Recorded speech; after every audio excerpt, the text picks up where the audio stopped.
欢迎来到新兴消息频道，请订阅频道，所以大家不要错过当天最热门的新闻。我们今天的时事通讯包括以下内容：同样是万人迷人设，凭什么刘亦菲大受好评，白鹿却遭人嘲太普信？谈到这个万人迷角色，真是不好演。如果女演员的颜值不过关，就会被处处嘲笑。例如，去年白鹿饰演的郑书意，尽管是倾国倾城的大美人，却被网友评价为过于普通。有人甚至认为她的颜值不如女配角，但她依然敢于营销自己的美貌。然而，今年刘亦菲饰演的黄逸梅同样是一个万人迷的角色，但却令网友们纷纷赞叹不已。那么，两人之间到底存在多大的差距，以至于网友的态度如此截然相反呢？颜值差距，一个明艳大气，一个相貌平平。这两位角色在剧中都被设定为绝世美人，魅力无穷。刘亦菲饰演的黄逸梅在剧中有4位男主角相伴，每一位都英俊不凡。从一开始就被公司的人团团围住，小时候憧憬的男士们排成了长长的队伍。剧中对黄逸梅美貌的描写十分直白，只要瞥一眼她的容颜，人们几乎都会忍不住赞叹她是个美人。她的美貌足以令人惊叹，甚至让一个老男人愿意为了她抛弃相恋7年的女友，只为和她展开一段新的恋情。不得不承认，刘亦菲的颜值真的很出众。她的鼻梁精致，双眼明亮，笑容极具感染力，那种游刃有余的感觉，美如呼吸般自然，因此表演起来显得非常合理。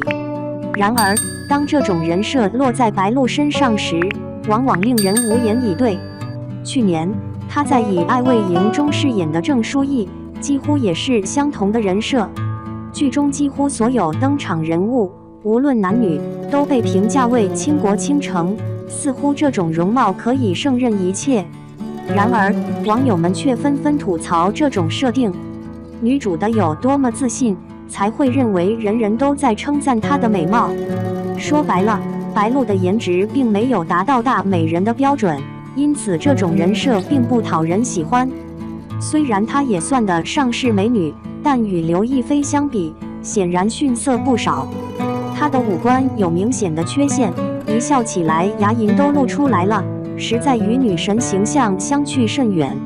刘被称为天仙，绝非毫无道理。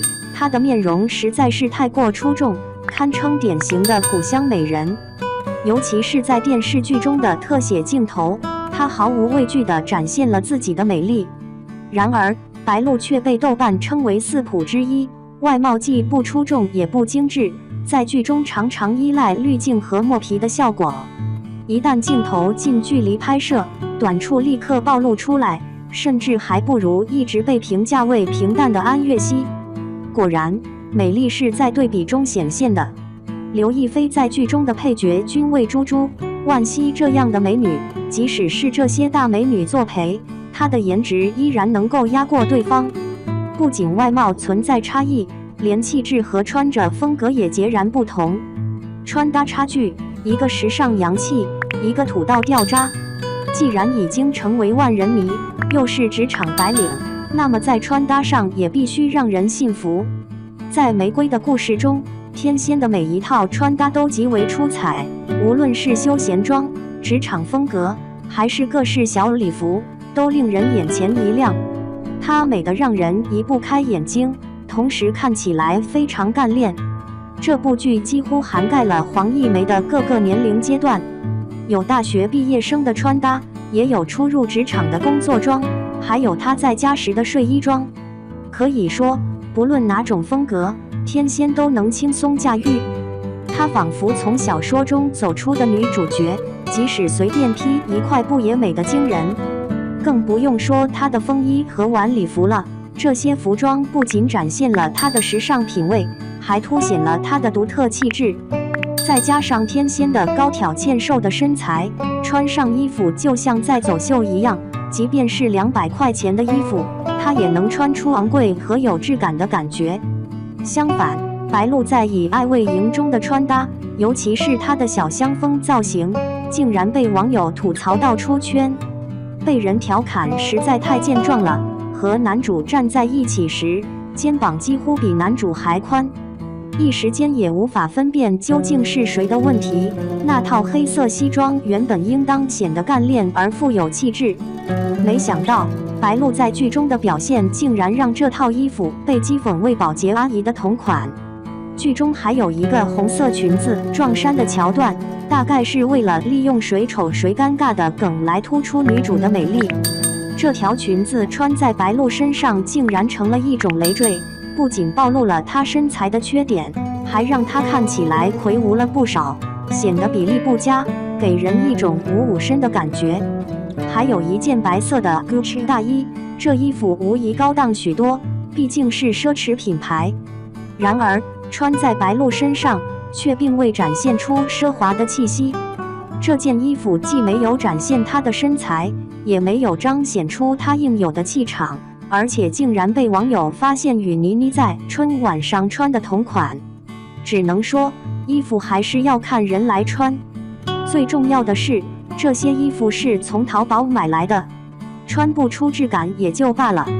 从网友们挖掘出的各种同款来看，这些衣服的价格显然比普通服装高了许多，基本都在几千元左右。最重要的是，这两部剧竟然由同一位造型师操刀，可见有时效果因人而异。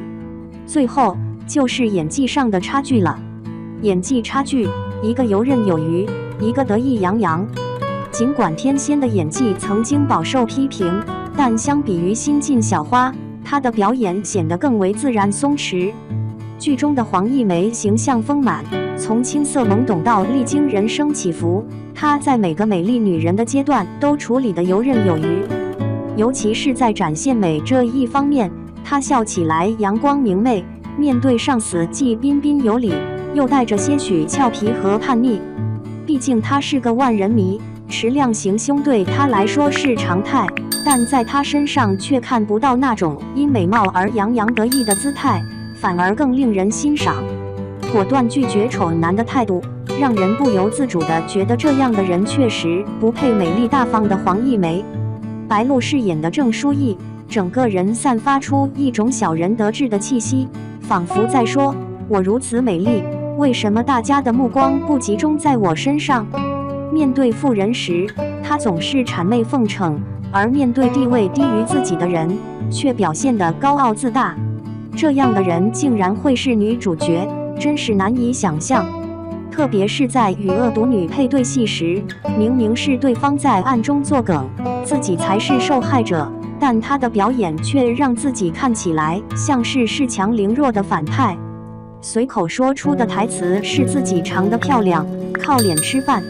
很难想象一个美若天仙的女主角会将美貌用作欺压他人的手段，这反而像是对自己缺乏自信，需要不断自我提醒的普通女性。